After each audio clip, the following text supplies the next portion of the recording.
இயேசு கிறிஸ்துவில் அன்புக்குரிய சகோதரர்களே, சகோதரிகளே, இன்று நாம் நம்முடைய பாதுகாவலராகிய புனித அந்தோனியாரினுடைய விழாவை பெருமகிழ்வோடு ஆரம்பிக்கின்றோம்.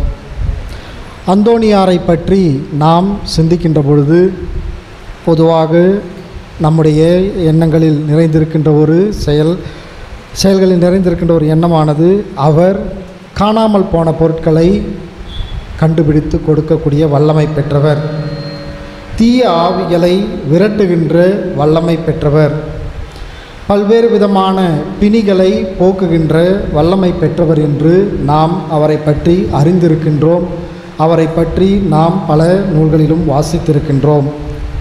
அந்தோனியாரினுடைய இந்த மகிமை, அவரை பற்றி நாம் மேன்மேலும் சிந்திப்பதற்கு, அவருடைய பரிந்து பேசுதலை நாம் கேட்பதற்கு உறுதுணையாக இருப்பது அவர் இளம் வயதில் தன்னுடைய தாயின் வழியாக பெற்றுக்கொண்ட அந்த விசுவாச நம்பிக்கைதான்.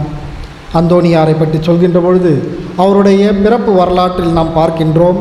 அவருடைய தாயினுடைய வழிகாட்டுதல், தாயினுடைய பக்தி முயற்சி, அவருடைய தாயினுடைய ஒவ்வொரு செயல்களும் அவரை இறைப்பற்றில் மென்மேலும் வளருவதற்கு உறுதுணையாக இருந்தது என்பதை நாம் உணர முடிகின்றது.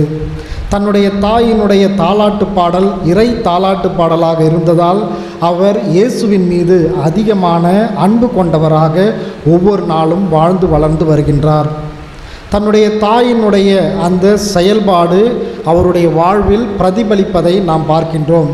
தன்னுடைய தாய் ஜெபித்ததைப் போல அவரும் ஜெபித்து பழகுகின்றார். தன்னுடைய தாய் தியாக செயல்கள் செய்ததைப் போல அவரும் தியாக செயல்களை செய்து பழகுகின்றார். தன்னுடைய தாய் மற்றவர்களோடு நல்லுறவோடு உறவாடி மற்றவர்களுடைய துன்ப நேரங்களில் துணை இருந்தது போல உடல்நலமற்றவர்களை சந்தித்து அவர்களுக்கு ஆறுதல் கூறி அவர்களை இறைவனுடைய வல்லமையினால் ஜெபித்ததை அவர் தன்னுடைய கண்களால் கண்டு அதனை தானும் பயிற்சி செய்து அவற்றை தன்னுடைய வாழ்வாக மாற்றுகின்றார்.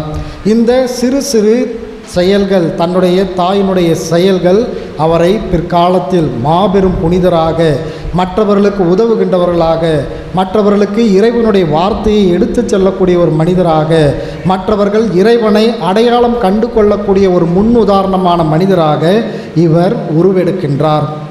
ஆகவே தான் இன்றைய நாளில் நாம் அவரை தியானிக்கின்ற பொழுது, அவருடைய வல்ல செயல்களை பற்றி நாம் நினைத்து நன்றி கூறுகின்ற பொழுது அவருடைய தாயையும் நாம் நினைத்து பார்க்க வேண்டும் என்று இன்றைய நாள் நமக்கு உணர்த்துகின்றது. அந்தோனியாரினுடைய ஒவ்வொரு செயல்களிலும் அவருடைய தாயானவர் உடனிருப்பதை நாம் பார்க்கின்றோம். ஆகவே தான் தமிழ் பழமொழியில் சொல்வார்கள், ஒவ்வொரு ஆணின் வெற்றிக்கு பின்பும் ஒரு பெண் உண்டு என்று சொல்வார்கள். அந்த விதத்தில் பார்க்கின்ற பொழுது அன்னை அந்தோனியாரினுடைய வாழ்வில் அவருடைய தாயாரினுடைய பங்களிப்பு மிகவும் ஆழமான ஒன்றாக, அர்த்தமளிக்கக்கூடிய ஒன்றாக, ஒரு புதிய வாழ்வை, கிறிஸ்து காட்டிய வாழ்வை நோக்கி பயணிப்பதற்கு ஒரு அடித்தளமாக இருந்ததை நாம் உணர்ந்து கொள்ள முடிகின்றது. ஆகவே தான் நாமும் நம்முடைய குடும்பங்களில் ஜெபிக்கின்ற பொழுது தாய் எப்படி ஜெபிக்கின்றாரோ அதை பார்க்கின்ற குழந்தைகளும் ஜெபிக்க கற்றுக்கொள்கின்றனர்.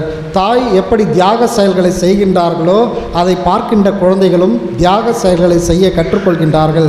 தாய் எப்படி மற்றவர்களோடு உரையாடுகின்றார்களோ, மற்றவர்களை எப்படி அனுசரித்து கொள்கின்றார்களோ, மற்றவர்களுக்கு எவ்வாறு அவர்கள் தங்களுடைய உதவிக்கரங்களை நீட்டுகின்றார்களோ அதை பார்க்கின்ற குழந்தைகளும் தன்னுடைய வாழ்நாளில் அந்த நற்பண்புகளை கற்றுக்கொள்கின்றார்கள். ஆகவே தான் தாயைப் போல பிள்ளை, நூலைப் போல சேலை என்று கூட நம்முடைய தமிழ் பழமொழியில் சொல்வார்கள். ஆகவே தாயினுடைய பங்களிப்பு எல்லா விதங்களிலும் ஒரு ஆணிவேராக இருப்பதை நம்முடைய வாழ்வில் நாம் பார்க்கின்றோம். புனித அந்தோனியாரினுடைய வாழ்விலும் நாம் பார்க்கின்றோம்.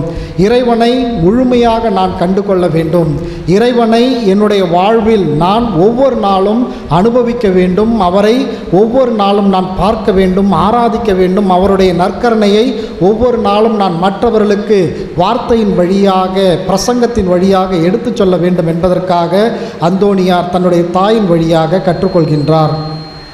இன்றைய நாளில் நாமும் அந்த அந்தோணியாரை பின்பற்றி வாழ, அந்த அந்தோணியார் செய்த செயல்களை நாமும் நம்முடைய வாழ்வில் வளர்த்து கொள்வதற்காக அவரை நம்பி இந்த நேரத்தில் இந்த ஆலயத்தில் குழுமி இருக்கின்றோம்.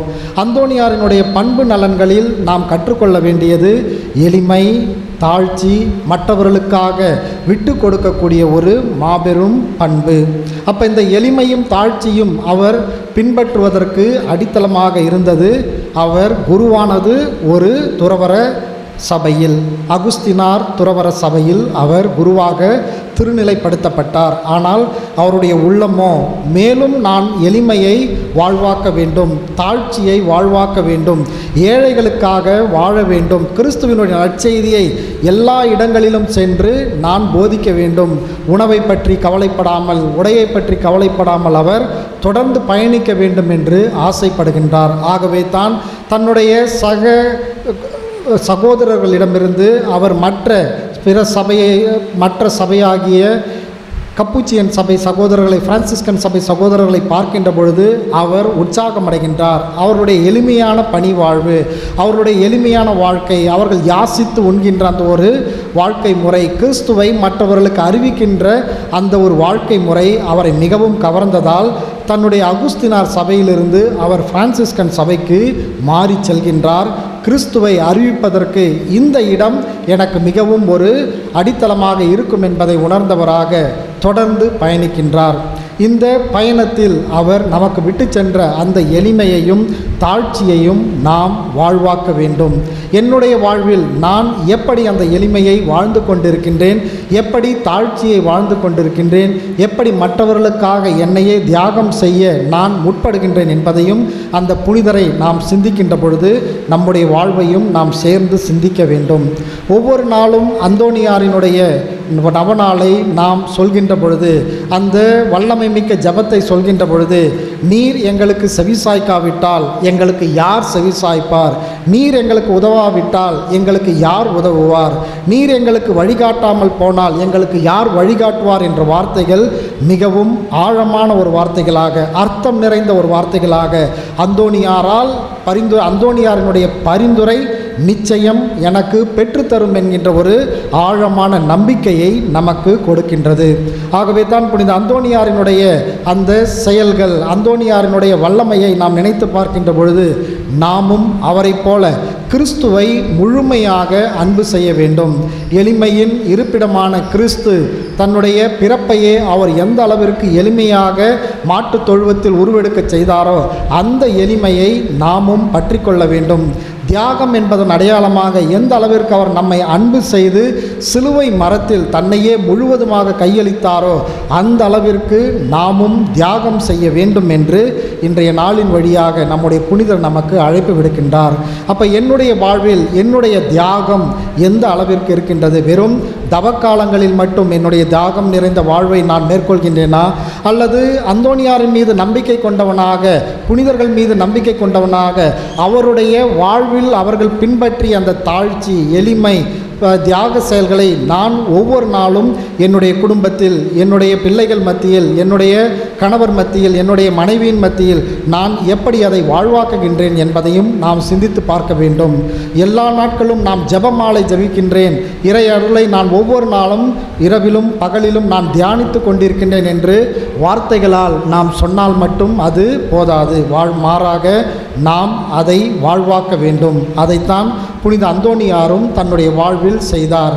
தான் ஒரு துறவற மர குருவானவர் என்பதை மட்டும் அவர் நிறுத்தி கொள்ளாமல் அந்த துறவற வாழ்வை எப்படி ஆழமாக்க வேண்டும், எப்படி கிறிஸ்துவுக்குள் மூழ்கிய ஒரு வாழ்வாக மாற்ற வேண்டும் என்பதை அவர் ஒவ்வொரு நாளும் தியானிக்கின்றார், வாழ்வாக்குகின்றார்.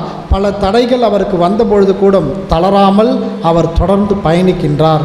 அன்புக்குரிய சகோதரர்களே, இன்றைய நாளில் புனித அந்தோணியாரினுடைய திருக்கொடியை ஏற்றி அவருடைய நவநாளை சிறப்பிக்க நாம் ஒன்றாக கூடியிருக்கின்ற வேளையில் அவர் செய்த செயல்களை நாமும் வாழ்வாக்க வேண்டுமென்றால் நாமும் ஒவ்வொரு நாளும் ஜெபிக்க வேண்டும்.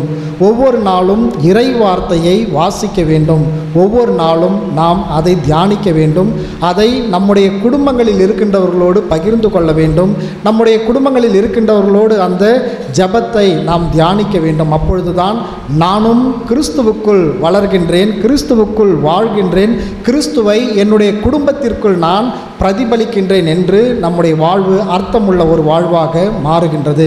நான் மட்டும் ஜெபிக்கின்றேன், என்னுடைய குடும்பத்தில் ஜெபிப்பதற்கு என்னுடைய கணவருக்கும் என்னுடைய பிள்ளைகளுக்கும் நேரம் இல்லை என்று நாம் சொல்லுவோமேயானால் அது நாம் செய்கின்ற தவறாகத்தான் இருக்குமே தவிர அது இறையருளை ஒரு நாளும் நம்முடைய இல்லத்திற்குள் கொண்டு வராது என்பதை அந்தோனியாரினுடைய வாழ்க்கை முறை நமக்கு கற்றுக் கொடுக்கின்றது. இன்றைய அவசர உலகில் நாம் என்னுடைய குடும்பத்தில் ஜெபிப்பதற்கு கூட நேரம் இல்லை என்று சொல்கின்ற அளவிற்கு நாம் நம்முடைய வாழ்க்கை முறைகளை மாற்றி அமைத்து கொண்டோம். சிறிது நேரம் என்னோடு ஜெபியுங்கள் என்று ஆண்டவர் நமக்கு அழைப்பு விடுக்கின்றார். அப்போ அந்த அழைப்பை நான் எப்படி வாழ்வாக்கப் போகின்றேன் என்பதுதான் நம்முடைய புனிதரின் வழியாக இறைவன் நமக்கு கொடுக்கின்ற மாபெரும் சவால்.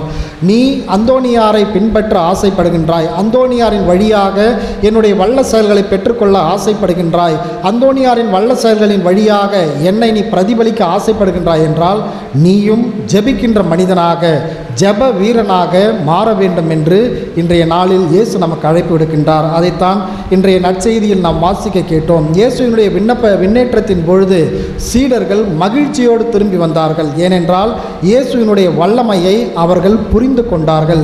இயேசுவினுடைய வாழ்க்கை என்ன என்பதை அவர்கள் புரிந்து கொண்டார்கள். இயேசு எதற்காக இந்த உலகிற்கு வந்தார் என்பதை அவர்கள் புரிந்து கொண்டார்கள். அதன் மூலமாக நான் என்ன செய்ய வேண்டும், என்னுடைய பணி என்ன, இயேசுவை நான் எப்படி மற்றவர்களுக்கு பிரதிபலிக்கப் போகின்றேன் அல்லது மற்றவர்களுக்கு சான்று பகரப் போகின்றேன் என்பதை அவர்கள் முழுவதும் புரிந்து கொண்டதனால் இயேசுவினுடைய பிரிவு அவர்களுக்கு மன வருத்தத்தை கொடுக்கவில்லை, மாறாக மன மகிழ்ச்சியை கொடுத்தது. ஆகவே அன்புக்குரியவர்களே, நாமும் புனித அந்தோனியாரினுடைய திருக்கொடியை ஏற்றி அவருக்கு நவநாளை சிறப்பிக்க இருக்கின்ற இந்த நாட்களில் சிந்தித்து பார்ப்போம். நான் அந்தோனியாரின் வழியாக இயேசுவை, அன்னை மரியாளை எந்த அளவிற்கு புரிந்து வைத்திருக்கின்றேன்? உண்மையிலேயே நான் அந்தோனியாரினுடைய பக்தன், பக்தை என்று சொல்கின்ற வார்த்தையினுடைய அர்த்தம் என்ன என்பதை நாம் சிந்தித்து பார்ப்போம்.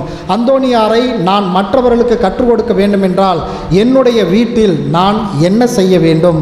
அந்தோனியாரைப் போல, அந்தோனியாரின் வாழ்க்கை முறையைப் போல, அந்தோனியார் நமக்கு எடுத்துக்காட்டாக எடுத்துக்கொண்ட அன்னை மரியாளினுடைய வாழ்க்கை முறையை நான் எப்படி வாழ்வாக்கப் போகின்றேன்?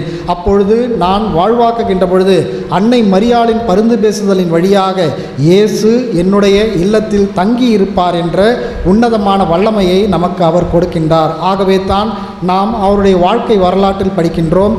அந்தோனியார் ஒரு முறை தன்னுடைய அறையில் அமர்ந்து ஜெபித்து கொண்டிருந்த பொழுது குழந்தை இயேசு அவருடைய அறைக்குள் வந்து அவரோடு விளையாடினார், அவருடைய கரங்களில் அமர்ந்து அவருக்கு வழிகாட்டினார் என்று நாம் அவருடைய வாழ்க்கை வரலாற்றில் படிக்கின்றோம்.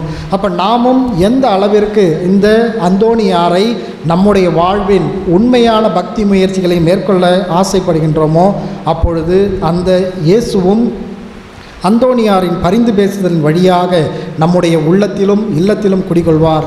எப்பொழுது நம்முடைய இல்லமும் உள்ளமும் மகிழ்ச்சி அடைகின்றதோ அப்பொழுது நம்முடைய ஊரும் உறவும் மகிழ்ச்சி அடையும்.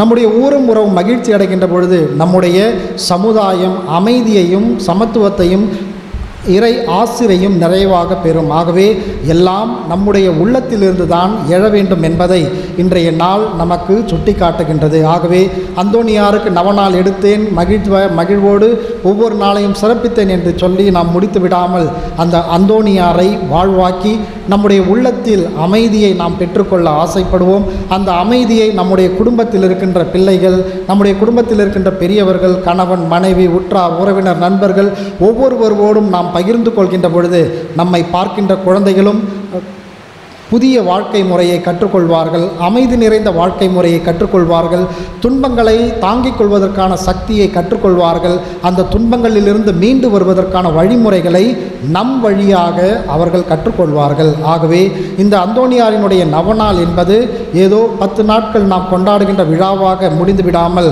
அவருடைய அமைதி, அவருடைய மகிழ்ச்சி, அவர் இயேசுவிடமிருந்து பெற்ற அந்த ஆசிரை நாமும் பெற்றுக்கொள்ள வேண்டும் என்றால் நம்முடைய குடும்பங்களிலும் நாமும் ஜெபிக்க வேண்டும். அந்த ஜெபத்தை தியானிக்க வேண்டும். தியானத்தை மற்றவர்களோடு பகிர்ந்து கொள்ள வேண்டும். மற்றவர்களோடு வாழ்வாக்க வேண்டும். ஒருவருக்கொருவர் விட்டு கொடுக்க வேண்டும். ஒருவரை ஒருவர் ஏற்றுக்கொள்ள வேண்டும். அவ்வாறு நாம் ஏற்றுக்கொள்கின்ற பொழுது அந்தோனியாரினுடைய ஆசி, அந்தோனியாரினுடைய பரிந்து பேசுதல் நம் ஒவ்வொருவருக்கும் நிறைவாக கிடைக்கும் என்ற உன்னத நம்பிக்கையோடு தொடர்ந்து இப்பலியில் மன்றாடுவோம். ஆமேன்.